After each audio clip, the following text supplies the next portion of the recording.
কালকে এই বুলবুলির বাচ্চা না বড়ই এইখানটায়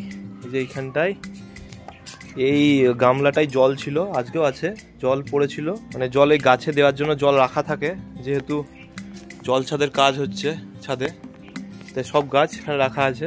তো সেইভাবেই এই গামলাতে জল ছিল। তা আমি বিকাল 5টার দিকে এসে দেখি পাখিটা পড়ে আছে, তাহলে মরেই গিয়েছে।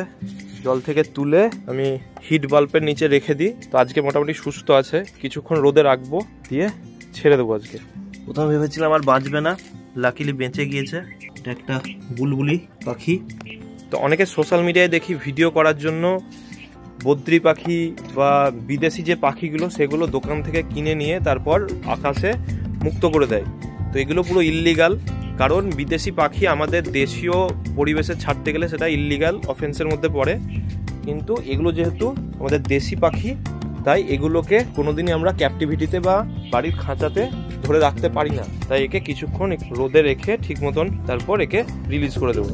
মোটামুটি আধ ঘন্টা মতন রাখবো, দিয়ে ছেড়ে দেবো। হালকা সেমি সেটে রাখতে হবে যাতে ও রেস্টও নিতে পারে, রোদটাও নিতে পারে। একটা বুলবুলি পাখি ডাকাডাকি করছে, হতে পারে এরই কোনো সঙ্গী। 1.5 ঘন্টা হয়ে গিয়েছে, এবার একে আমি রিলিজ করে দেবো। এইখানেই ঘোরাঘুরি করে, তো এইখানেই ছেড়ে দেবো। ফুল অ্যাক্টিভ আছে, ওই নিম গাছের কাছেই ছাড়বো, যাতে গাছে বসলে বসতে পারে। লাইটটা খুব সুন্দর আছে এখানে। আয় বেরিয়ে এখানে ওরা ঘোরাঘুরি করে। তখন দেখলেন এখানে একটা পাখি বসেছিল।